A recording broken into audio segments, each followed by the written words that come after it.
Good afternoon.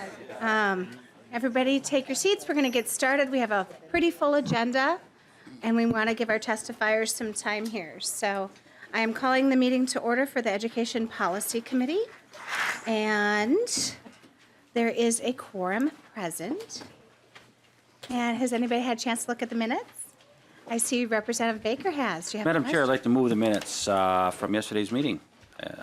I can't see the date, January 15th, 2019. Thank you, Representative Baker. Representative Baker moves the minutes for January 15th. Any questions? Those in favor say aye. Aye. Those opposed say no. Madam Chair? Yes, Madam Representative Chair, Erickson. there's just a technical correction that needs to be Perfect. noted Thank on you. the first line. Sorry. And what is that technical correction? The time, Madam Chair. Thank you, Representative Erickson. 2:30 on, to add PM to that? Yes. Yes, Madam Chair. Yes, that would be good. We should put PM on that. Thank you. We accept your technical correction. And with that correction, the minutes are approved for Tuesday, January 15th. All right, so as we said before, we're going to kind of go over today how schools are funded. So yesterday we talked about some of the rules our schools are living by. Now we're going to talk about the money they get. And then next week, we're going to talk about the kiddos that show up in their doors. So we are going to turn it over right now to the Department of Education's fiscal analyst, Emily Andreessen, the House Research Department's Department of Education and fiscal analyst, Emily Andreessen, and the House Research Department Education Policy Legislative Analyst, Tim Strom. Thank you, and I totally butchered your title, so why don't you go ahead and repeat them for the record, please? Madam Chair, absolutely. I'm Tim Strom from House Research, and I'll be working primarily with Christina in this committee, and then in the full committee, Christina, myself, and Emily Adrians from House Fiscal Staff will be the staff assisting the Education Finance Division. Thank you, and Representative Scott? I don't think their mics are on. No, they just need to get closer. Oh, we'll get closer. Representative Thank Scott, is you. that better? Perfect. Thank you. So, thank you, Madam Chair. Ms. Adrians and I are going to try and compress a quick overview of school finance into about 30 minutes for you, leaving a little time for questions. We're going to do this with 4 documents in your folder, and Ms. Adrians is going to start with an overview of the appropriations that we've got. The 4 documents in your folder are appropriations, levies, a PowerPoint, and a district-by-district printout. And we'll start with the appropriations overview. So, Madam Chair and members, as Mr. Strom said, the first sheet, it's just a one-pager, and at the top it says Education State Aid. And we're really trying to do this in a quick fashion. So please, when you have questions, come talk to us at any point during the entire session, because it is a really complicated area of finance. And traditionally, the education finance spreadsheet looks a little bit more like this. So it's really, it's got a lot of columns and a lot of lines, but I tried to really synthesize it down into just a high-level overview. So, so the sheet that you have in front of you, this is just for one fiscal year, for fiscal year 2019. And another thing I want to point out is that traditionally when you get information from fiscal analysts, like in our tracking sheets, and even other documents, it will usually be in thousands. So you should always try to look, because there's a big difference between 9 million and 9 billion. So try to keep that in mind too. But again, always ask if you're not sure. So for the E12 education program area, and the numbers that we're looking here, this is just the state aid portion. So this isn't, we'll talk more about the levies after this. But what I really want to point out, so the first line, the general education line, this is $7.2 billion of spending in 1 year. And this is really, this is the bulk of the spending that's done in the E12 education area from the state. And this is going to include the basic formula allowance revenue. So the number that you'll hear throughout session, the amount per pupil, for 2019, it's $6,312.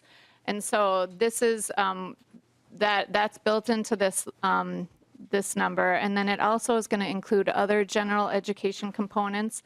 So this will also have like the referendum revenue, compensatory spending, local optional, operating capital sparsity, those kind of things. And we will touch on a lot of these parts of the formula as we talk. So don't worry if none of it sounds familiar or makes sense quite yet. The education excellence area is the next line on here. That's a much smaller amount, almost $400 million. And this is the area that this will include things like achievement and integration aid, alternative teacher comp, which is also known as Q comp, charter school building lease aid. Those are some of the big items in that line. Special education is $1.5 billion. So if you include general education and special education, out of the total for the year of the $9.6 billion that gets spent, that's about 92% of the total. So this is like where the bulk of the spending really happens in the E12 education area. We also have facilities and technology. This is where the long-term facilities maintenance equalization aid is contained. Nutrition programs, this is like school lunch, school breakfast. Library programs, the early childhood and family support, that's just under $170 million. That's where we have programs like the early learning scholarships, ECFE, Head Start, school readiness, that's where those are all contained. Community education and prevention, and then self-sufficiency and lifelong learning. That's where adult basic education is contained. So all the programs will total up to about $9.5 billion. And then we also have spending for the state agencies that are included in this area of the state budget. So the Department of Education makes up the bulk of it, just under $33 million. And this is just for administration of programs. So this, you're not going to find program spending here, it's for the administration of it. And then PELSB, the Professional Educator Licensing Standards Board, that's in there. That's formerly the Board of Teaching. And then the Minnesota State Academies. I want to make a point here that the Minnesota State Academies line, this is the two schools. So it's the Minnesota State Academy for the Deaf and the Minnesota State Academy for the Blind are both on that line item. And then the Perpich Center for Arts Education is the last one at just over $8 million. So the agencies, along with the programs total, is $9.6 billion for fiscal year 19. And then just to give you some sense of the biennium total, because we'll talk mostly about the biennium. So when we're planning for the next, the upcoming years for 20 and 21, you'll hear more of the combined total. And that for the 18 and the 19 biennium total, that was about $18.8 billion, Madam Chair. Thank you, Ms. Adrians. And Mr. Strom? Madam Chair, members, the second document we're going to go to is the levies. In addition to the state aid of about $9.6 billion for fiscal year 19, and fiscal year 19 is the 2018-2019 school year, so that's the school year we're in now. In addition to the state aid, there's also levies for that year, and you've got a separate sheet with a little pie chart on the back of it that's labeled School District Certified Levies Pay 18 by category. And you can see on the top line there that to go with that $9.6 billion of state aid, there is also $2.88 billion of local certified property tax levies by the individual school districts. And we've tried to break this down in a few categories for you. You can see that there's quite a number of levies. And the top two lines show the two different tax bases that are used for school levies. The first is the referendum market value tax base, and that's used primarily for the operating referendum that local districts approve. There's also local optional revenue and a couple other little levies on referendum market value, and that makes up about $1.1 billion of local levy. And then the remainder of school districts' levies are computed on adjusted net tax capacity and spread on that tax base as well, and they total about $1.7 billion. And then what we've done is we've broken these down by fund for you and sorted them from most to least in each fund. So you can see in the general fund, which is the money for operating, school districts have a series of funds, and for general operations, they use their general fund. You can see that the largest single line item there is the operating referendum. There's $643 million of operating referendum that's been voter approved. There's $55 million that's board approved, and we can get into that at a later date if committee members are interested, and about $321 million of local optional revenue. Then as you go on down the list, you'll see that most of the bigger amounts are for building purposes, even though they're in the general fund. Those include things like long-term facilities, capital projects referendum, the building lease, operating capital. And you can see on down the list until you get to the very small levies. And unlike the state aids, these are listed as the billions, not in with the thousands of dollars. And so you can see we've got a couple of very small general fund levies at the very end. We've got one called tree growth for some northern school districts back when the old stumpage fees were eliminated. Districts that touch Canada are eligible for a swimming pool levy, again, a discussion of its own. And for reorganization of school districts, there's a very small amount that's levied there, as we haven't had any reorganizations in recent years involving debt. So the general fund total then, $1.79 billion. Then there are a series of levies. Another fund is the Community Education Fund. And you can see the levies in that area. For the regular community ed services, about $40 million. ECFE has a levy of $22 million. The school age care program, which provides aftercare activities, including for disabled students, a school district can levy for those in grades K through 6 for the school age care program, and that's about $17 million currently, and then a few smaller ones as well. The third fund that's listed on here is the debt service fund, and school districts use their debt service fund to repay building bonds. When a school district builds a new school building, usually what they'll do is they'll have the voters approve a bond issue. The district will sell the bonds, usually a 20-year bond, and then each year they'll levy to repay that bond. It's a lot like a mortgage payment for the district, and you can see that fund, there's about $918 million of school district levies that are used. About a third of them are used to repay building bonds. And then the last fund that's listed is something called OPEB, and OPEB stands for Other Post-Employment Benefits. And what's happened with school districts is a number of school districts had provisions to pay for certain health care costs for retired employees. And in Minnesota, that's basically the only category that fits the definition of OPEB.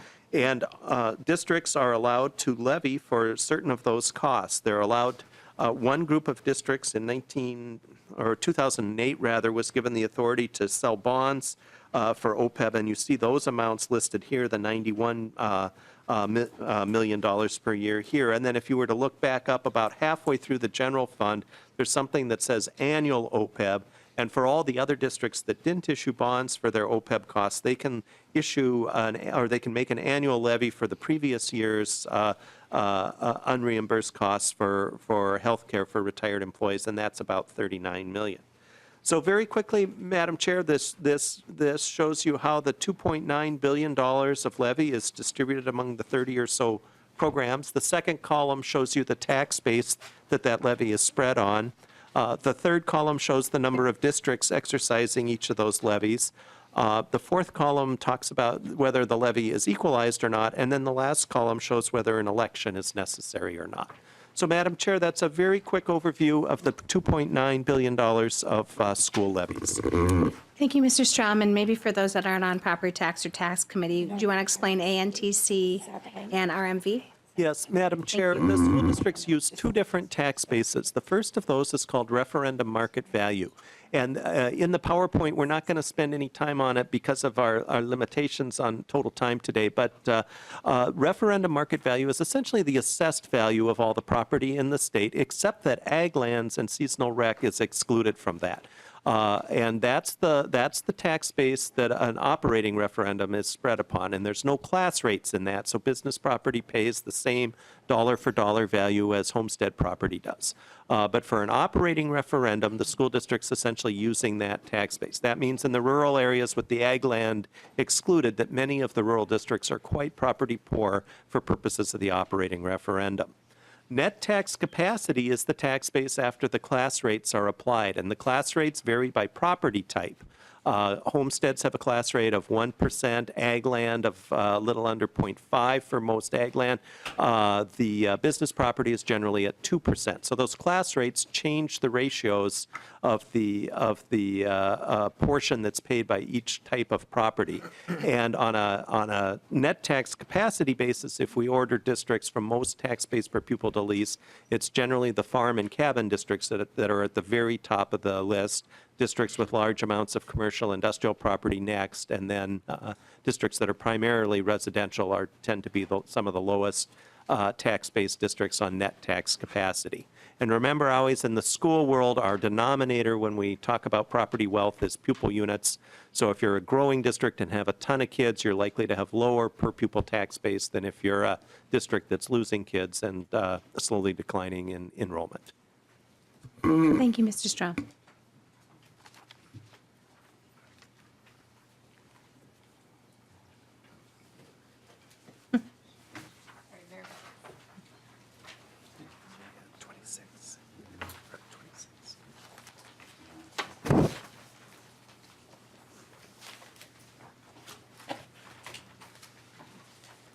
Madam Chair and members, forgive us for a minute. There is a lot of information in this PowerPoint presentation, and so feel free to look through it, but in the interest of time, we wanted to just choose a few of the slides to focus on, but we're happy to answer questions on any of the information that's in here. So if you'd flip to page 26, that's where we'll start.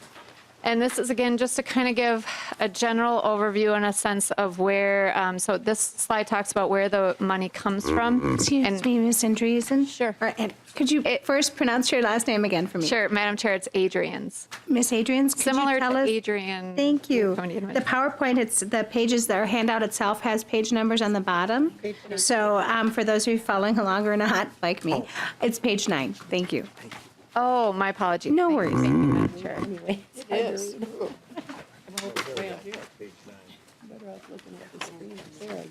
Okay. Yeah. So if you will look for the slide that is at the title says where the money comes from. And so now we're moving from fiscal year 19 and we're going into the upcoming years that the legislature will be appropriating for. Fiscal year 20, the state general fund resources, the total that the legislature really has to use is the $26.89 billion number. And what this pie chart shows is it's a sense of where all the money comes from. So you'll see that the individual income tax revenue is 48%. So this makes up just about half of all of the revenue that's coming in.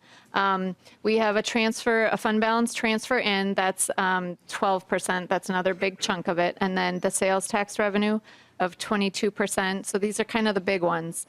There's also state revenue from the statewide property tax, mortgage and deed, corporate bank, insurance and liquor, cigarette and gambling revenues as well. If you'll go to the next slide.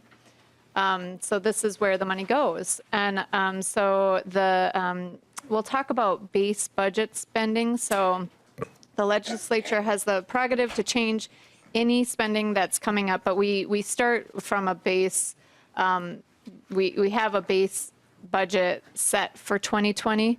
And so currently it's $23.57 billion. And when we are talking about general fund spending, education almost always makes up the majority of it. If you look at it on an all funds basis, then Health and Human Services uses more federal spending, so that would have a larger percentage of the pie. But when we're just talking about general fund spending, K-12 education is the biggest piece of the pie at 41%, Health and Human Services at 32%. And then you'll see all the other areas. Not that they're less important, but it's just to give you a sense of how much money is being spent on the different areas.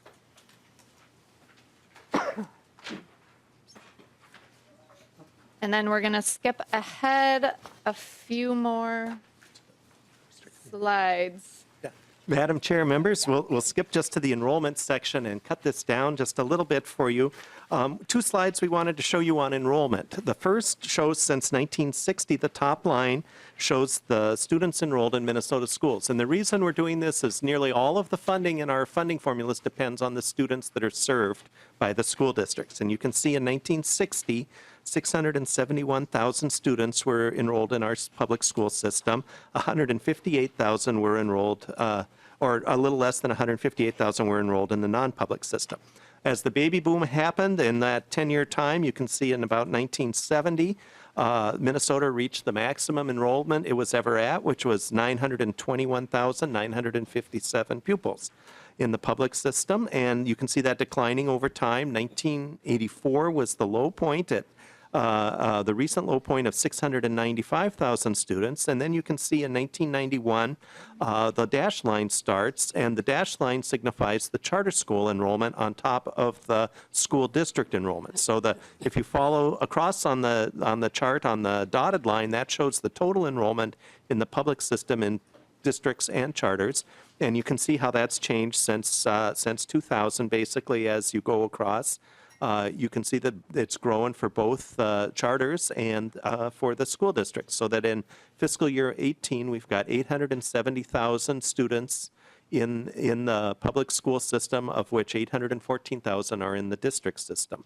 One thing to add as we project out to 2023 through the November forecast, that enrollment will continue to grow by about 6,000 students per pupil, and we're probably not quite going to get to 900,000 under current projections, but we'll be pretty close to that when enrollment is expected to level off.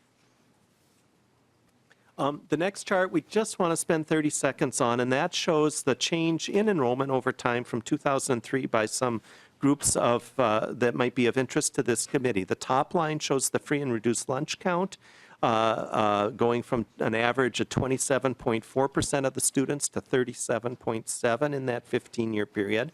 The second line shows the students of color growing from 18.9% to 32.5% in that same time period.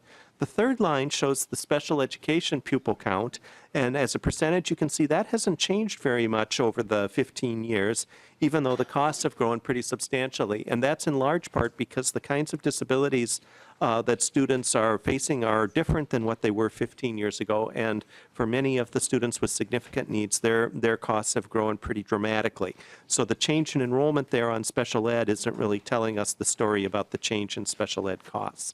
And then the last line shows, the dotted line shows the number of English learners growing from about 6% to 8.5%. And while on this chart that growth looks pretty level, growing slightly at a relatively uniform rate over time, that varies dramatically from district to district, both in the metropolitan area and in greater Minnesota.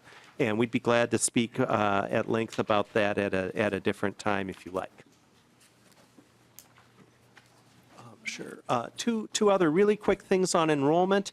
Starting in 2000 was the first year that the majority of the students in Minnesota since statehood had been located in the metropolitan area. That's increased now to about 55% of the students now live in the 48 school district, 7-county metropolitan area. And you can see the other two regions with about 10%, the East Central region, which wraps around the northern part of the Twin Cities from the Wisconsin border and around the northern end, and then the Rochester area, the southeast part of the state, is about 9% as well. And then finally, one other thing that comes into play a great deal with Minnesota's school funding formulas is Minnesota has about 165 charter schools and 330 school districts, but those districts vary dramatically by size. And if you group school districts into 5 even chunks or quintiles, you can see that the smallest 66 school districts serve 17,000 kids, or about 2% of the total. The next quintile serves about 4% of the students, or about 37,000 kids. And as you look to the right there, you can see that the largest 66 school districts serve 562,000, or about two-thirds of the school district students in the state and charter school students in the state are served in the 66 largest districts. So this makes Minnesota kind of unique because we have a lot of really small districts with very specialized needs and several very, very large districts that are quite unlike many of the small districts in the state. And then just to kind of reiterate some of the big areas of spending. So the next slide talks about the major components of the school finance system. So the total revenue for schools in fiscal year 2020 is just over $14 billion. And you can see on here, once again, general education makes up more than half of that share at 53%. Special education, 10.5%, another big chunk of it. And then facilities at almost 11%. So it's just another look at sort of how it gets, where the money is coming in from. And then the next slide, general education revenue by component. This is that big number that I had on the first page of just over $7 billion, or well, here for 2020 it will be almost $8.6 billion. So the basic formula is the biggest portion of that. So that's that over $6,000 per pupil amount, and this is about 70.5%. And then some of the other big pieces of it, the referendum at 11%, the compensatory, that's the free and reduced lunch eligible students, that's 6.4%. And then you can kind of see the breakdown of where the rest of the funding goes for the different components within the general education revenue amounts. What was this for you? Yeah. So, okay. Madam Chair, members, what this leads us to then is a printout, and we just want to explain the very basics of a district-by-district printout to you before we finish up back on the PowerPoint. And the district-by-district printouts, you're going to see, we can put any kind of information on them. The problem is always there tends to be too much information, so we're always trying to find a way to compress that in a way that fits on reasonably sized paper. The way most printouts are organized in this committee and for the Education Finance Committee, we'll list them in district number, which seems kind of odd, except that there is a pattern to district numbers, and that is the first two of the 3 digits of a school district number are usually the county number in alphabetical order. So for instance, it keeps the Hennepin County school districts together that are all in County 27 because most of the Hennepin County districts are 270s in the 270s. Or similarly, Ramsey County's the 16th or the 62nd county, so the Ramsey County districts range from 621 to 625. So when we're happy to sort these, of course, however the committee members like, but usually we find it helps you see how your neighboring districts are done if they're grouped by county like this. We've got some total lines at the top, and the categories that Ms. Adrian's just mentioned go across the page here, and you can see how the funding varies both by the regional, the regions that we've set for you just to look at the top, and then by the individual districts. So you can see the total on the very top line, and that very first column is the pupil count. We call it adjusted pupil units. You see for fiscal year 20, we expect there to be 957,936 pupils in our school system, funding pupils. And then each column thereafter on this printout is an amount per pupil. So the formula allowance, which Ms. Adrian's mentioned, is all the same. That's $6,312. And every district, regardless where they're located or what conditions they have, get that same $6,312. And then as you go across the columns there, you'll see the differing amounts to match that pie chart that we just showed you. And you can see the average at the top and the amount for yours. And those are intentional decisions the legislature's made about how that funding should be. Many of those are controversial and revisited each year, but you can see the variation among districts for each of those formulas. So that's how you read a printout, and we thought that might be helpful for you because you'll see a lot of these this session. Thank you, Mr. Strom. I think Representative Erdahl had a quick clarifying question. Thank you, Madam Chair and Mrs. Strom. I count across the top, I guess, 15 different funds. You have the basic formula that they all get the same, and then 15 more, and then the total. The question is, how many funding formulas do we have, and are those 15 the answer to the question? Mr. Chair, Strom, or Madam Chair, Representative Erdahl, those categories are the ones that the previous legislators have said are the right ones to be part of general education. Whether it's too many or too few, I think depends on whether people feel they're adequately meeting each district's need.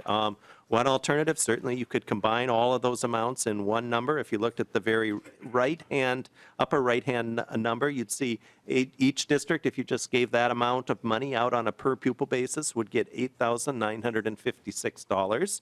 And you could look up and down the list and see if your district would be a winner or loser under that. And that, more than anything else, might drive whether one thought it was a good idea.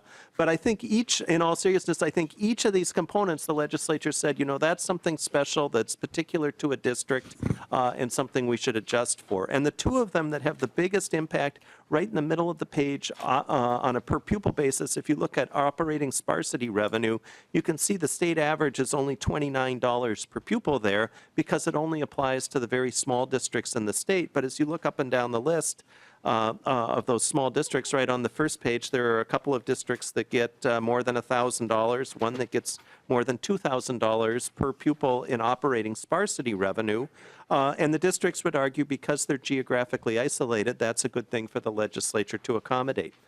The second biggest variable one is the compensatory revenue, and again, the very same thing there. The districts that have a large number of children who are eligible for free or reduced lunch have made the case to past legislatures that those variations are important, that if they have a higher concentration of funding, that the formula should recognize that.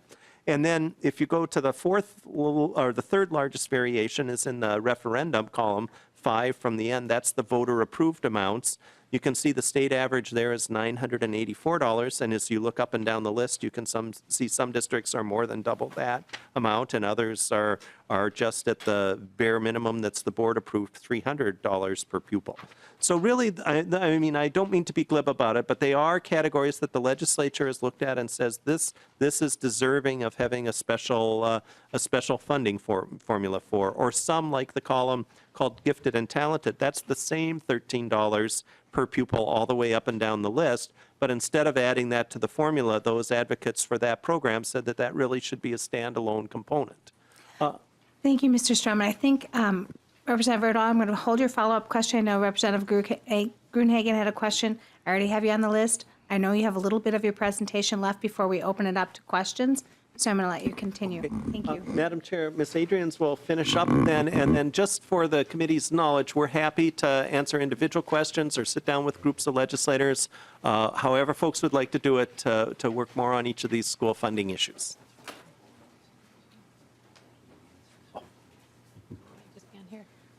Well, thank you, Madam Chair and members, and we'll quickly finish so we can get to questions. The only other thing we wanted to bring up, because you'll hear a lot about the special education cross-subsidy, and so this is, I'm not sure which page it is, but it's a chart that looks kind of like this, and and so the title is the special ed cross-subsidy per ADM, and that's ADM is the average daily membership. So it's another way of counting, doing a pupil count for the number of students who show up to class each day. And so this is from the November 2017 forecast estimates. So it will change as we get more updated forecast numbers. But we just wanted to point out where the trajectory of where it's come from since fiscal year 2003 up to fiscal year 2021. And so the solid line that's on the bottom, this is the line that's not adjusted for inflation. So at 2003, it was, I'm on 41. So sorry. It was $453 per ADM. And then for fiscal year 2021, the projected amount is $958 per ADM. But if you adjust for inflation, there's still certainly a cross subsidy, but it doesn't look like it's quite as big. So it would have been $659 per ADM. Or I'm sorry, it's the opposite. It was higher back in fiscal year 2003. And then you'll see there was like a little bit of a dip for fiscal year 2010. We had a one-time infusion of federal funds at that point, but this is just to help give kind of a sense of how it's changed over the past couple of decades. And I think, and if you'll go to the next slide, I think this is the last one. This just looked interesting to us also to point out the special education cross subsidy per ADM by district type. And these numbers came from fiscal year 2016. And so you can see the statewide average is $832.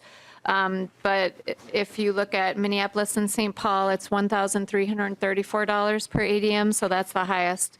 And then the other metro areas for like the inner ring suburbs, it's just over $1,000. For the outer ring, it's $895. And Sorry to interrupt, Ms. Adrians. I think people are confused because the PowerPoint's not on the right slide. The point of this slide, though, is just that it tends to correlate to the student population count. So the higher the student population count, the higher the cross subsidy. But it is a problem that's affecting districts across the state. Looks like we're having a little bit of a technology issue. That's our last slide. So if there are any questions, Madam Chair, we're happy to answer. First, I wanted to thank you. We gave you basically a monumental and impossible task to describe school funding in 30 minutes and give us a good overview, and you gave it your all, I know. And this document is going to actually be emailed to you electronically so that you have it, and then we'll also place it on the committee webpage so that we have it as well. And I know we are not a finance committee or a division, so I just wanted to give people kind of a general overview of where we're at and what funding stream schools have. And I know you probably have a ton of questions. If we're going to spend about 10 minutes going over whatever we can in committee, but feel free to contact Ms. Adrians or Mr. Strom, and they'd be more than happy to sit down with you. And on the list, I have Representative Erdahl first. Thank you, Madam Chair. And so, back to my question. I'm not disputing the merits of any of the funds. I'm just trying to get at, okay, how many different ways do we have to compute how schools should be funded? There are 15, but then you mentioned special ed, that's another one, or there's 16. How many are there? Can you give us a number? Madam Chair, Representative Erdahl, we can give you a number, and part of it would be what items in terms of adjustments you think would be reasonable to include on that. Ms. Adrians puts together a tracking sheet each year. And it's 5 pages of programs, but most of those are adjustments because the way we keep track of education funding is we adjust for actual pupil counts after the year is over. So we'll have probably 2.5 pages of adjustments and 2+ pages of programs. So I would say line item appropriations, we probably have, what would you guess, 110? Probably around 110 line item appropriations. Representative Erdahl, follow up. So, I mean, we have 110 different ways to compute how schools get money? Is that what you're saying to me? And yes, Madam Chair, Representative Erdahl, yes. And many of those are grant programs or small line items. For example, on Ms. Adrian's appropriation spreadsheet, the Community Service Fund includes things like early childhood family education aid and community education aid and school after-school enrichment aid and school-age child care aid. So each of those programs has an aid and levy component to it. So when you add those all up, we'll send to the to you and the committee a count without adjustments, but it's probably over 100, I would guess. Okay. Thank you, Mr. Strom. I think what we're finding is I wanted people to realize how much policy affects funding, and I think we're definitely getting to that point. One more follow-up, then I want to give other people a chance, Representative. So, Mr. Strom, besides you, how many people in the state of Minnesota understand this? Well, Mr. Strom? Mr. Chair, I think, I give legislators a lot of credit, and I think most legislators look through those spreadsheets and they say, these are the programs I like, and these are the ones that I think maybe next year we should do something about. So some of the formulas, there are a lot of pluses and minuses, but really it's not difficult math. It's mainly lots and lots of different programs. And the proliferation is often because somebody has a really good idea and says there should be money for this, even if it's a small amount of money. Or, for example, one topic that this committee will be talking about next week on the mental health issues. The approach the legislature took, they would have, I'm sure, preferred to have enough money to do comprehensive mental health money for every district, but instead there are several different grant programs that are used, and each may have a slightly separate focus. Thank you, Mr. Strom, and I appreciate how politically correct you answered that question. You're very diplomatic, I should say. Representative Gruenhagen, you had a question. Oh, thank you, Madam Chair. Yeah, just a couple things. Number one, do we have any comparative data on what the 5 states around us, do they have, 100 different ways? Are they doing it in 50 ways? I think some comparative data would help lay people get a grasp of exactly the web we've weaved here, okay? Madam Chair, Representative Gruenhagen, if we could sum the total number of programs for the 5 states around us, I think they would equal Minnesota's. Thank you, That's how Mr. Strom. complicated we've made it. Well, I think most states have a higher basic grant. Most states have less individual program control, and for those that, in many states, the operating referendum's referred to as a mill election, and districts have much more flexibility on that, but also much more variation. For instance, in some states with great mineral wealth, the districts that have a millage there may have a significant advantage. So many of the school finance lawsuits, and this does not include our neighboring states, but many of the school finance lawsuits are directly around this issue of how much can a local do when another district may have very little tax base. But most states do not have anywhere near the complexity that we have in our school funding system. Thank you, Mr. Strom. It's always a very delicate balance. Does anybody else have any questions? I had a follow-up. Oh, one quick follow-up, then I want to give other folks a Okay. chance. Representative. Where is the cost of the regional excellence centers? Is that the education excellence on this summary sheet here, or where does their cost come in? Mr. Strom? The regional centers. Adrians? Madam Chair and Representative Gruenhagen, so some of the detail that if you wanted to get into it shows up on the bigger tracking sheet. Oh. And that one shows up under the Minnesota Department of Education agency line item.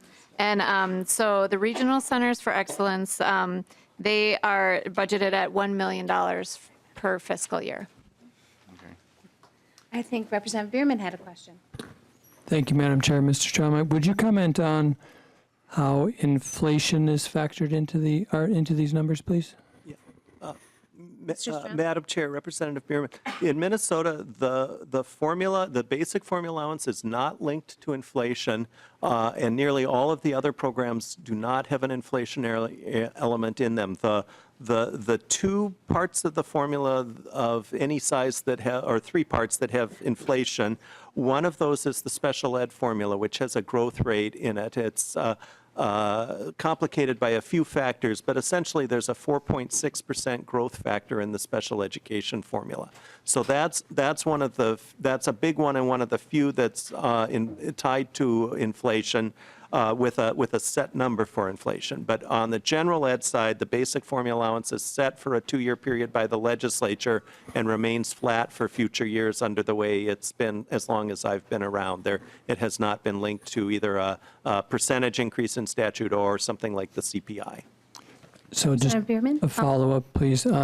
So it's as long as you've been around, but do we have any idea from any members how long these numbers have been static? Representative Bierman, I think Mr. Strom probably has been around as long as almost every member here, so would you like to answer that? Madam Chair, since I've been with the legislature since 1984, and since that time, the basic formula allowance has never had an inflationary tie to it. But the legislature, each biennium, makes a decision about how big or small that should be. And one of the items that'll just be in your folders for you is the school finance guide. And there's a page in there that shows the percent increase that the legislature has approved each year for the basic formula allowance. And you can see how that varies over time. I don't remember the page number of that, but we'll tell you in a moment here on that. But as a mechanism, it hasn't been tied to the rate of inflation. Thank you, Mr. Strom. Any other question? Representative Sandell.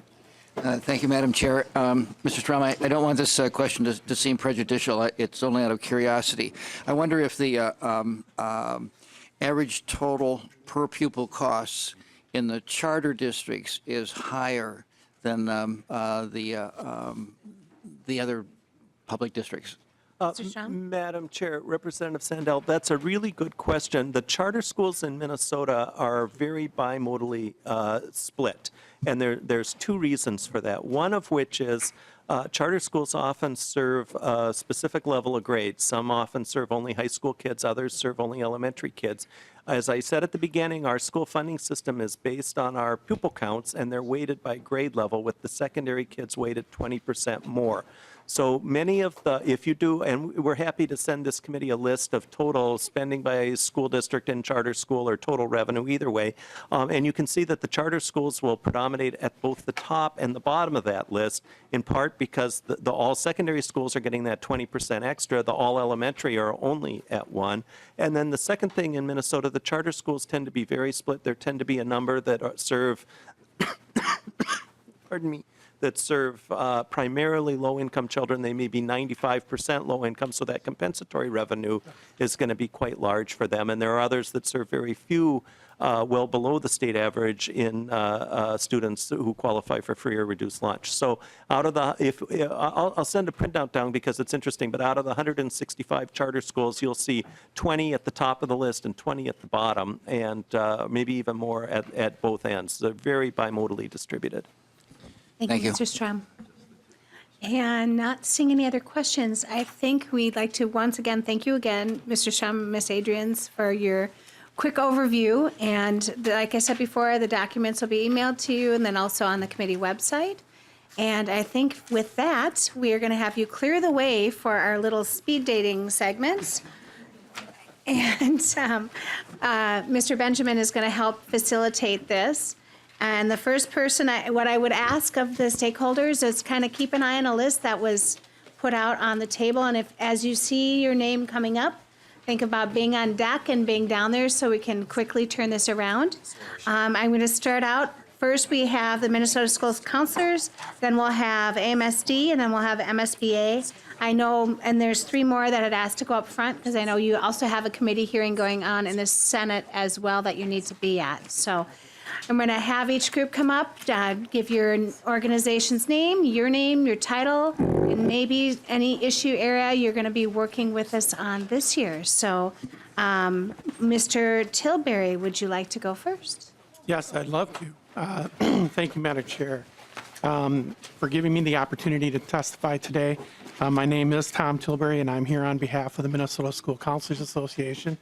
And I am a former legislator, so this topic has been very riveting for me. And I know it very well. When I think of the 100 different ways to fund schools, I remember that same conversation that we had many years ago. And also, I've been a counselor at Roseville Area High School for the last 23 years. A lot of you I know, some of you I don't.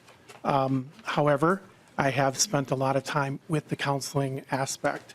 About school counselors, often we're the first point of contact that a student has who is struggling or in any type of need in areas of academics, personal and social growth, mental health, and career choices.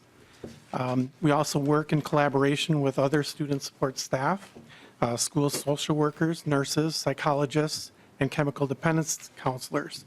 That's to ensure that all students have the support that they need and are able to reach their full potential.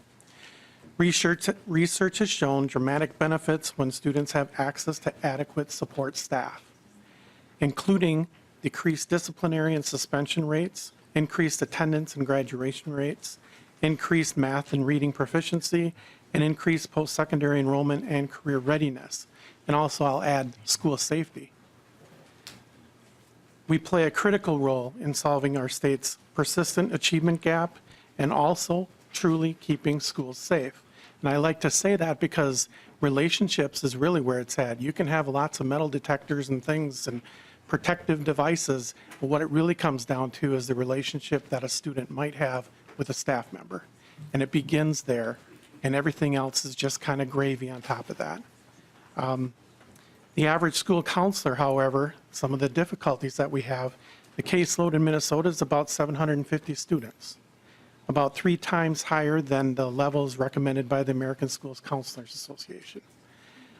We are grateful to Minnesota legislature and also to Governor Dayton for recognizing this serious problem back in 2016 when he invested $12 million in the Support Our Students grant program, which is one of those that are listed probably on that sheet that you saw earlier.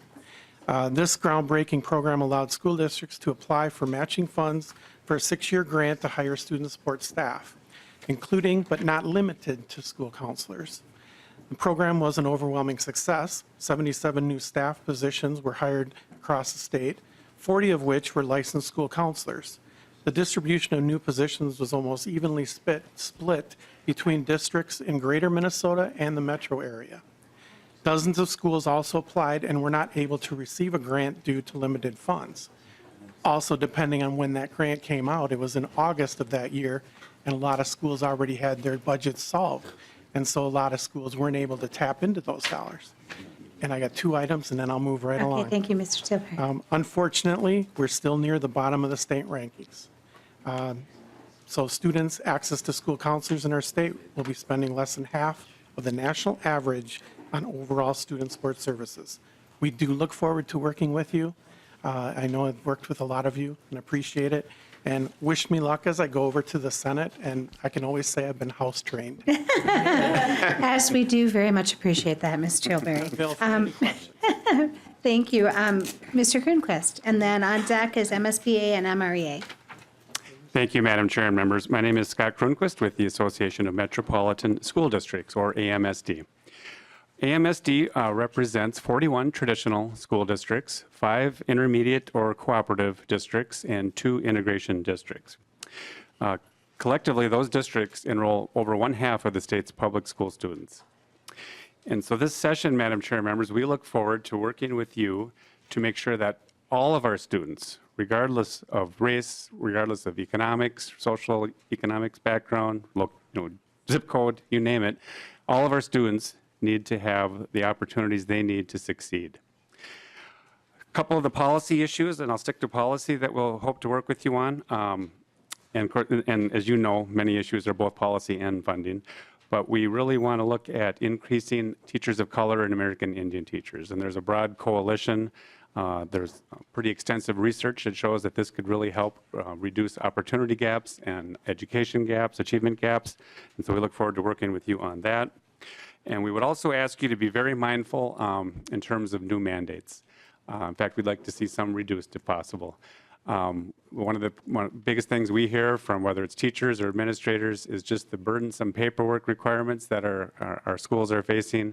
And we think particularly in the area of special education, there's room to streamline and reduce paperwork without impacting services to students, because nobody wants to do that, but really just to make life a little bit more easy for our teachers and increase efficiencies. So I'll stop there because I know you have a very full slate, Madam Chair. Thank you very much. Mr. Grunquist, you get bonus points for going under 2 minutes.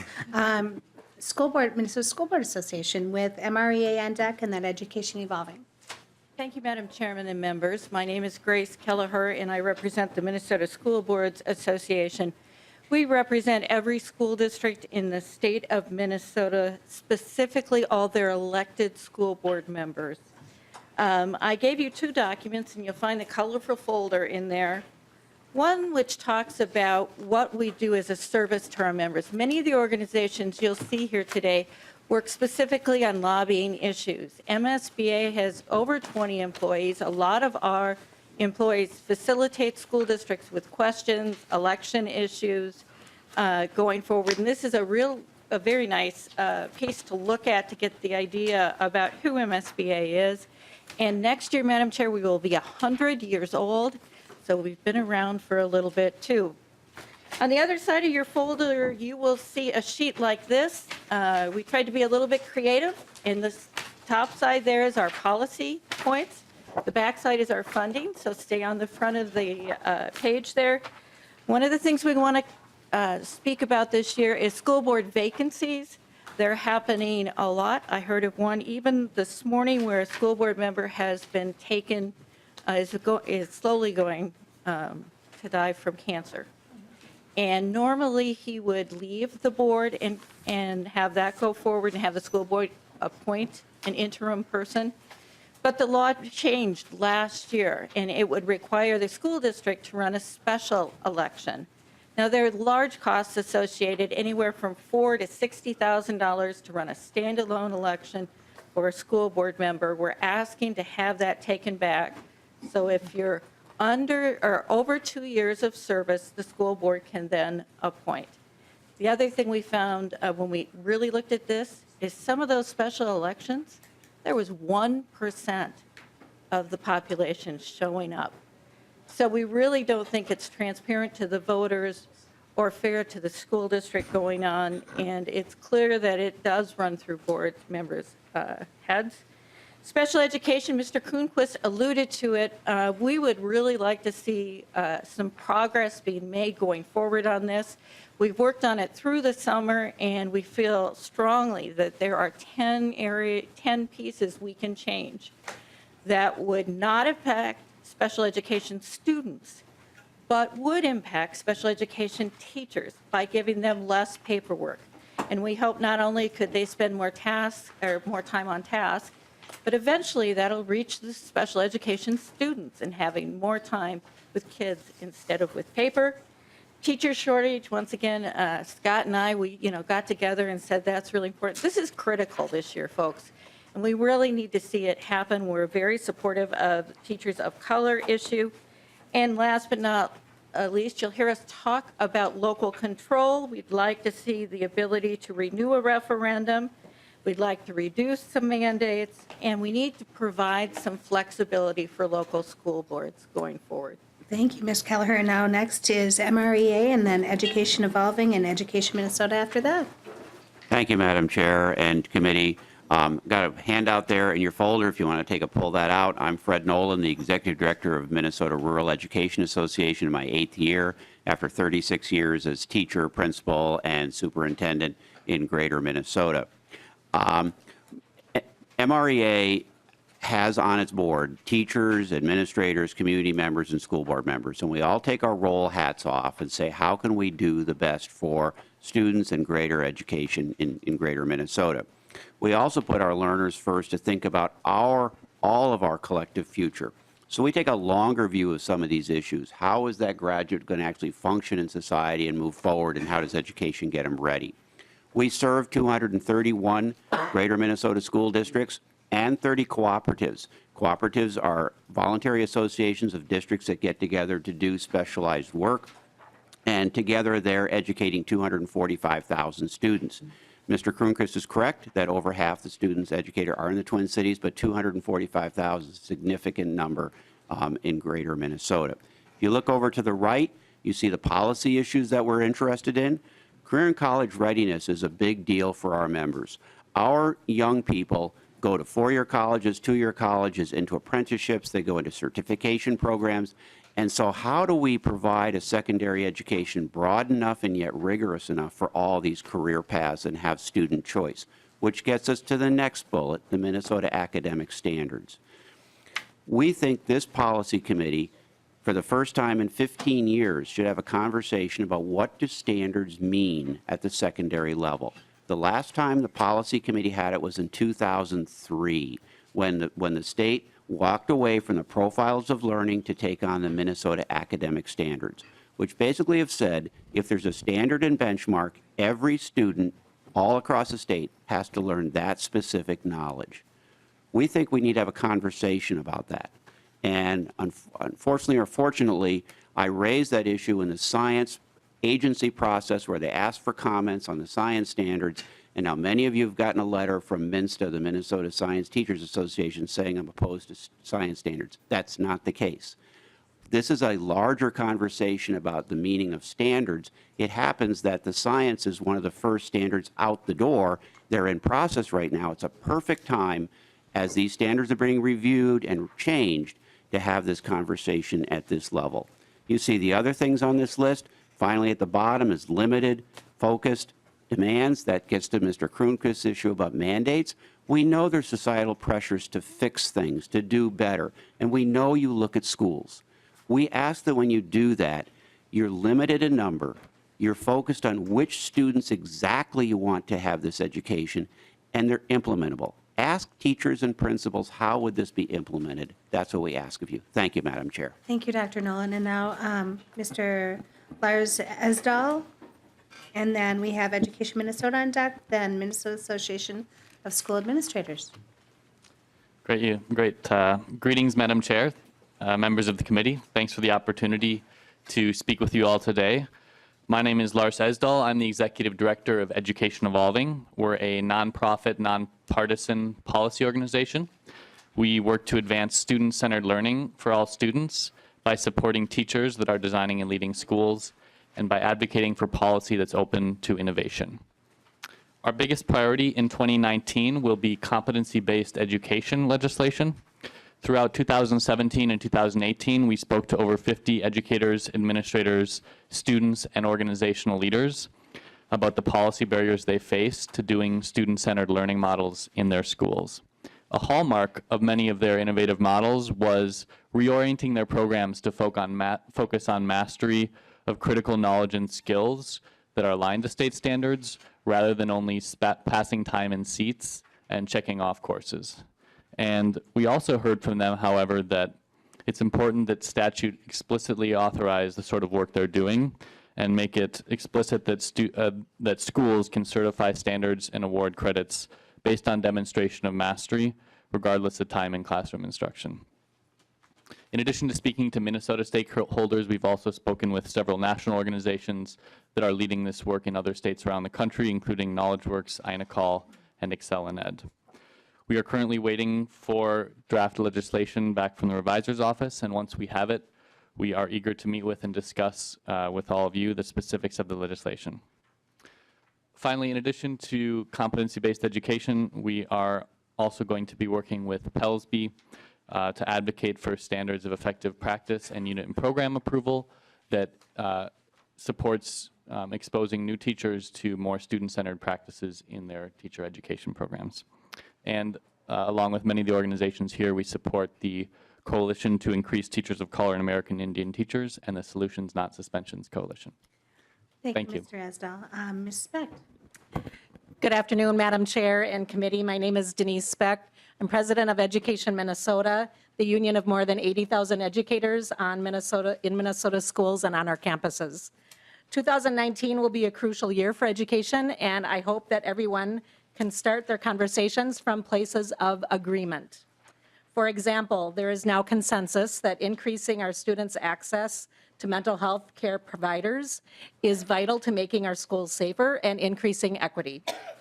While there are disagreements on the size of the problem and the investments necessary, we all accept the nexus exists. At Education Minnesota, we believe directly hiring more counselors, social workers, and other support staff is one solution. Expanding full-service community schools is another. On another subject, we all agree Minnesota has a shortage of qualified teachers, especially teachers of color. Our state must find ways to entice more people with deep content knowledge and training to make education their career. Just as importantly, we must keep the teachers already in our classrooms with better working conditions and enough pay to sustain their families. The issues around recruitment, retention, and licensure are braided together. Our union believes that the new law for licensing teachers needs adjustments, not a major overhaul. We are suggesting changes that will provide additional support to teachers who enter the classroom with fewer academic qualifications. And finally, we must do better for our state's education support professionals. Paras, custodians, hall monitors, secretaries hold our schools together, and the staffing crisis in these jobs is deeply felt. Living wages, affordable health care, professional development, and safe staffing levels are critical to recruiting ESPs and keeping them on the job. The need for new resources and policy changes is urgent. These are difficult conversations ahead, and for now, I hope we can agree on just one more thing. The problems are real, they're not going away, and the status quo is not acceptable for students, parents, or the more than 80,000 educators working today in our schools and on our campuses. Thank you, Madam Chair and committee. Thank you, Ms. Specht. And next we have Ms. Valerie Dozland, sorry. Thank you, Madam Chair and members of the committee. My name is Valerie Dozland, and I represent the Minnesota Association of School Administrators, or also known as MASA. Gary Amoroso, MASA's executive director, was not able to be here today, but he will be connecting with you in the coming weeks. MASA is an organization representing educational administrators throughout Minnesota. Our members include school superintendents, directors of special education, curriculum and technology leaders, and central office administrators. MASA believes that all learners deserve a world-class education, that public education is the cornerstone of our democracy, and that we must eliminate the disparities in opportunity, expectations, and resources that have resulted in undesired predictability in student outcomes. You will learn more details throughout the session about our priorities, but I wanted to highlight a few. MASA will be advocating for the proposal you heard from Education Evolving regarding moving from seat time to competency-based education. We ask that you refrain from enacting new laws that are unfunded or underfunded, and as you've heard, we'd like some repealed too. And we will be coming and talking to you about special education mandates and regulations. And then also just want to be a resource to you. So if you have questions or would like to know, would like to reach out to any of our members, we are happy to help facilitate that. And we will be connecting with you in the next few weeks. Thank you. Thank you, Ms. Dozland. Now on the Minnesota State Academies. Hello, everyone. My name is Terry Wilding. I'm superintendent of the Minnesota State Academies. And for most of you, you may not be aware that we are a state agency, but we're also a public school district. So we're very unique in that way. That also creates some challenges for us. I'd like to share some information with you about how unique we are. We serve kids from all over the state. We are not only focused in one region. We serve students from all corners of Minnesota. We serve deaf, blind, and deafblind students, and some students with additional disabilities as well. We also serve kids from 18 months old all the way up to age 21, following school law in regard to special education. We are 100% special education schools, so that makes us unique in many ways. And now for policy-related issues, we'd like to bring up some issues that have already been discussed, and we will discuss them again further. And I'm talking about the same thing: teacher shortages, funding for certain programs, support for curriculum. And we've also been trying to really be a resource for not only our students who come to our school, but for all deaf and blind and deafblind students in their own home school districts. So often that requires creativity in ways that we set up our program and that we set up policies. We need to be involved. We need your support in certain areas.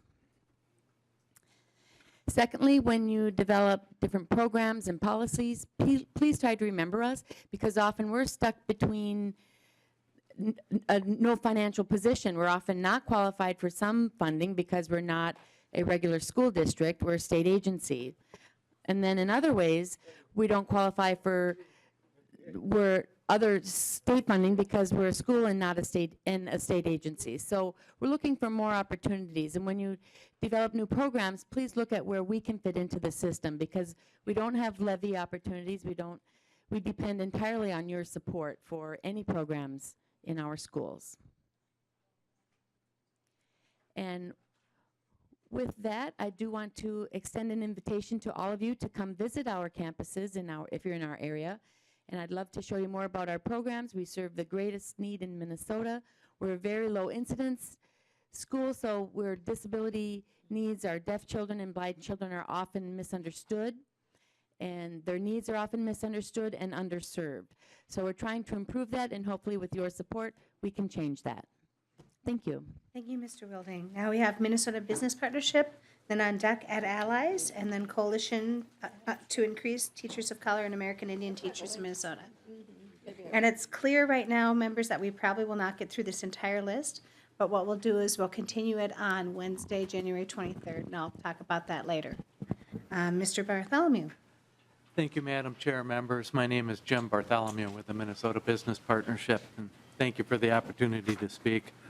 The partnership's members are the leaders of Minnesota's largest employers like Cargill, Ecolab, the Mayo Clinic, and Hormel.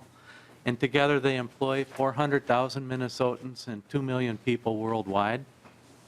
And while the business partnership isn't a traditional educational organization, we are deeply committed to the success of our students. For example, beyond philanthropic contributions and employee volunteers, our members have worked to provide opportunities for students and educators through PSEO, charter schools, and district self-governed schools. We've worked to pilot, evaluate, and expand the parent-aware rating system and early learning scholarships. And we recognize high-performing, highly diverse schools and share lessons learned. As our members work to improve student outcomes, we use 4 guiding principles. These principles are highlighted on the handout you've received, along with our recommendations. Given the time, I won't read the recommendations. Instead, we'd just like you to know that we share your sense of urgency in making sure that all students have a world-class education, and we look forward to working with you. Thank you. Thank you, Mr. Bartholomew. Mr. Croson. Yep.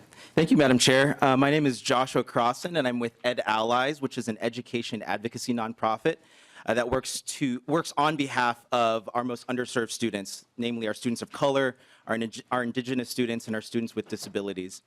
So Minnesota faces some of the worst academic shortfalls for communities of color and Indigenous students in the country. Only 1 in 3 of our students of color and Indigenous students are reading or doing math at grade level, which is actually lower than our low-income and homeless white student population. We also have some of the lowest high school graduation rates in the country for our students of color and Indigenous students. In fact, we have more students who do not graduate high school on time every year than participate in the Twin Cities Marathon, and half are students of color. Race, like zip code, disability, and income, is too often a predictor for student success. These academic achievement outcomes are a direct result of what we as a state believe our students from underserved communities can achieve and the opportunities or lack thereof that we provide them. But we can solve this, and I'm looking to you, the legislature, to be that policy change maker for our students, especially our students of color, low-income learners, and students with disabilities. At Allies, we believe we can solve this by ensuring our students have equitable access to resources, ensuring our students have teachers and school leaders who are highly effective and well-resourced, and ensuring our students have the ability to attend rigorous and engaging schools, both academically and culturally. And so to that end, I'll just highlight 3 policy priorities. First is making sure that our data is available, is collected, and is publicly accessible. Like Representative Herr mentioned yesterday, our data doesn't tell the full picture, the whole picture. We have to disaggregate that student data so we can understand some of the hidden disparities, namely in our Southeast Asian, African, and Latinx communities. We must also make the data accessible. And frankly, Madam Chair, our Minnesota report card is extremely confusing. I encourage all of you to play around on the Minnesota report card system for 5 minutes, and you'll likely agree that it feels impossible to navigate. We've heard concerns from parents that they simply can't figure out how their schools are doing. And so we request that the legislature help direct and resource the Department of Education to create a better school report card. Secondly, student dismissals. We have to keep students in school by using suspensions and expulsions as the last resort and not the first resort. At Ed Allies, we're a committed partner in the Solutions Not Suspensions Coalition. And just to kind of put this in perspective, we suspended and expel our Black and Native students at twice the rate of the average state in the country. About 15% of our students have disabilities, and 50% of our dismissals are populations of kids with disabilities. We dismissed last year 1,700 students for attendance-related issues. Our suspensions and expulsions just don't make sense, and they're confusing. And lastly, last point I'll mention is licensure. We've made huge strides in our licensure progress to increase teacher diversity. We're a strong coalition partner to increase teacher diversity, and I would ask the legislature to help protect our Tier 1 and Tier 2 teachers and to create a Tier 2 to Tier 3 pathway that is just common sense and uses teacher expertise and experience. So thank you. Thank you. We're going to go on to the Coalition to Increase Teachers of Color. And then we have on deck Ignite After School, St. Paul Schools, and then Minnesota Independent School Forum. Good afternoon, Madam Chair and members. My name is Kimberly Colbert, and I'm a high school English teacher serving as the co-chair of the core steering committee for the Coalition to Increase Teachers of Color and American Indian Teachers. 3 years ago, the coalition was formed by 40 educators, higher ed professors, and community organizations around a common concern and commitment to collaborate and advocate for the increase of teachers of color and American Indian teachers. Today, we are more than 1,250 people from more than 60 towns throughout Minnesota who belong to more than 150 different schools, districts, institutions, or organizations. Our legislative agenda and the bill we have drafted are informed by feedback from hundreds of stakeholders, a true reflection of one Minnesota. Students of color make up 34% of Minnesota's total student population. Teachers of color and American Indian teachers, or as we say, Tokayit for short, make up only 4% of Minnesota's teaching force. The extreme shortage of Tokayit lends significantly to other larger equity challenges in education and society. By filling this shortage with educators who look like me and other people of color, you are not only addressing this important equity issue, you are also addressing the overall teacher shortage in the state. Our bill focuses on important policy changes and significant strategic investments on three things. One, attract and prepare more candidates of color, who are of color or American Indian through various programs for secondary students, non-licensed educators, and career changers. Two, increase teacher preparation program completion through scholarships and student teaching grants. And three, increase retention of teachers of color and American Indian teachers by supporting teacher mentoring, increasing teacher loan forgiveness, and making curriculum, learning, and work environments more inclusive and respectful of racial and ethnic groups. Thank you for your support so far, and we look forward to meeting you to discuss more of the details of our bill. Thank you. Thank you so much. And then we have Ms. Dennison Kunin. Yes, Madam Chair, members of the committee, thank you for the opportunity to share Ignite After School's policy agenda with you today. My name is Carrie Dennison Canine, and I'm the Executive Director of Ignite After School. We're Minnesota's statewide after-school network. Ignite After School's policy agenda supports a reinvestment in the after-school community learning program, and will seek an investment of $12.1 million per year to support high-quality after-school summer programs that we estimate will engage an additional 12,100 low-income young people across the state. And because quality is key, we'd also like this grant program to include an investment in professional development and continuous improvement focused on after-school effective practices. By really investing in this program, we believe that we'll be investing in programs like what's happening in Long Prairie Great Eagle, where they've really designed this holistic after-school program that is engaging 5th and 6th graders in a STEM club where they're engaged in building circuit boards, all the way up through high school, where they're working in work-based programs and young people can get certified nursing assistant training through a partnership with a local hospital. This program in Long Prairie Great Eagle and 13 others like it across the state were funded in 2017 by a $7 million per year federal program called 21st Century Community Learning Centers. But 55 programs applied for that money and only 14 were funded. That leaves a $12.1 million funding shortfall. And we recognize the power of after school to really help the state to meet its education goals. And it's not a new idea for Minnesota to invest. But because there has not been an appropriation in the after-school community learning program since 2008, we'd like to see some policy changes and just some upgrades to the language of that bill. And we really think this matters because our recent RAND report shows that after-school programs provide cumulative opportunities to children over time, and yet higher income families spend 7 times more on enrichment opportunities than low-income families are able to. And the Department of Education, their evaluation of that 21st Century program is really showing that when low-income youth, when free and reduced price lunch children and ELL children regularly participate compared to those with low attendance, they have huge impacts on their MCAs. So for free and reduced price lunch students, they're 10% more likely to be proficient in reading and 53% more likely to be proficient in math if they regularly participate in after school. So on behalf of over 50 organizations that are part of the Ignite After School Coalition, we believe it's time to really reinvest and make some updates to this grant program. Thank you for your time. Thank you, Ms. Coonan. And St. Paul Public Schools.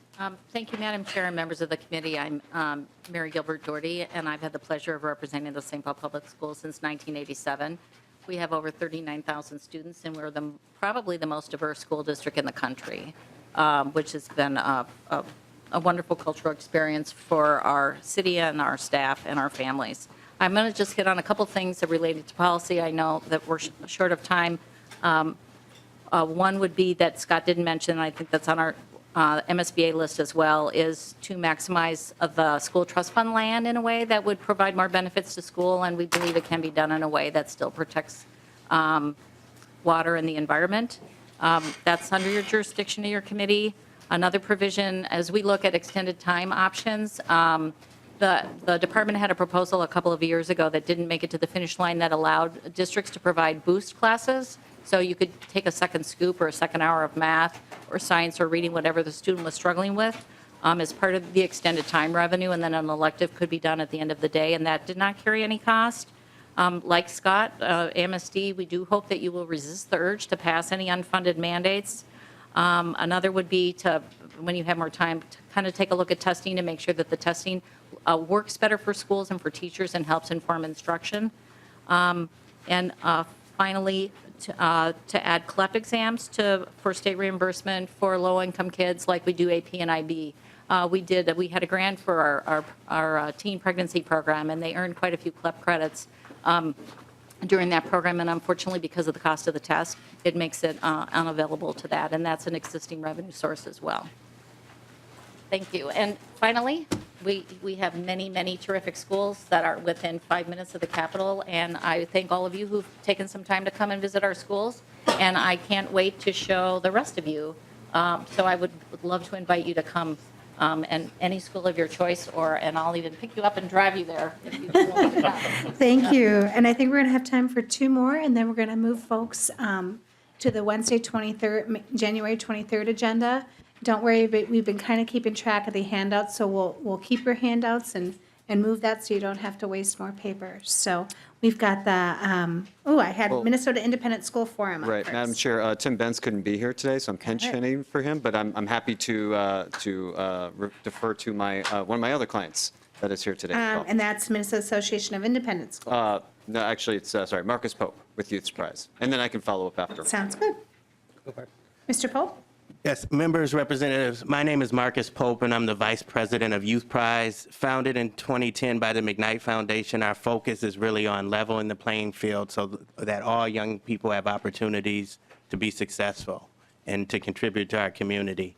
We're most known for our funding. Since our inception, we've granted out over nearly $30 million to programs all across the state doing wonderful things, after-school programs, youth leadership initiatives. Another role we play is to really maximize the efficiency with government programs that seek to support young people. One such program is the Minnesota Education Tax Credit. It's a $250 million tax credit enacted in 1997.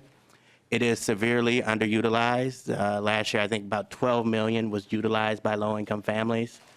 There's a number of barriers. One barrier that we're working on is the fact that low-income families don't have the ability to front the money. So we've instituted a loan program, no interest, no obligation to pay back loan program, where the tax credit is assigned to our lender that we're working with. So that's one barrier that we'll use our resources to eliminate. Another barrier that we're working on this session is the income guidelines. The income guidelines haven't changed since 1997. So currently, the program isn't reaching the families that it originally intended to reach. And so that's one thing we want to do. We want to benchmark the guidelines to free and reduced lunch, which we think makes a lot of sense. The current guidelines don't factor in household size, so we'll do that as well. So we're looking for your support, and you'll be hearing more from us around this tax credit. Thank you much. Thank you, and I think, well, Mr. Harris, do you want to just do Minnesota Association of Independent Schools, and we'll move Mr. Benz to the next week? What would you like to do? Let's see if I can do 2 minutes and get it all done for you. Sounds good. Thank you, Madam Chair, and members of the committee. My name's Shep Harris. I am a member of the Government Relations team at Frederickson and Byron, and we do work with Youth Prize as well, but you'll see here we've got some other organizations that you'll be becoming more familiar with during this session that we do work with. For starters, I'm actually going to go in reverse order here. The Girl Scout River Valleys is an organization. You might have a handout there that you see that is asking for some financial partnership with the state. But in the event that the bill comes forward here to the policy committee as we discuss after-school programs, we want to just give you a heads up. We're working very closely with Representative Kunish-Podine on the bill, among others, and that specifically works with the highest risk group of young girls of color around our state. So we look forward to having a conversation with you about that. We do represent a couple of private school coalitions. One's more metro-based, and another one's more greater Minnesota-based. And when you think of certain issues about non-public schools, that's the way it's termed in the state law. We can say private schools, we can say independent schools, but we're going to be coming to talk to you about textbooks, specifically about making sure that teacher manuals are included in the textbook non-pupil aid. So you might be hearing about that here in this committee. We want to talk about mental health counseling.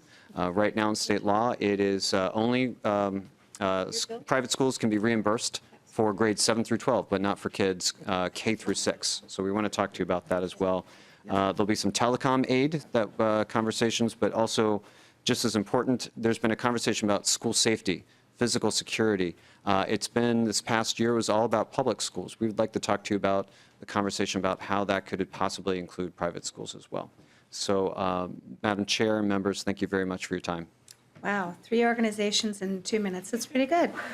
Thank you, Mr. Harris. I apologize to anybody else in the audience that was here to testify on the list. We're going to move to Wednesday, January 23rd. We'll put you up at the top of the agenda this time. So that leads me to some of the announcements. Well, first of all, the reason why I'm having folks come up and talk to you, I know some of the members that have been on this committee for a while know all the players, but this is a way for new members and or new members to this committee to kind of see the folks that you'd like to work with. And now you have the opportunity. Use this as a nice reference guide. Bring it back to your office. So if you're thinking about a policy that you want to work on, these are the stakeholders that you can pull in to help you out.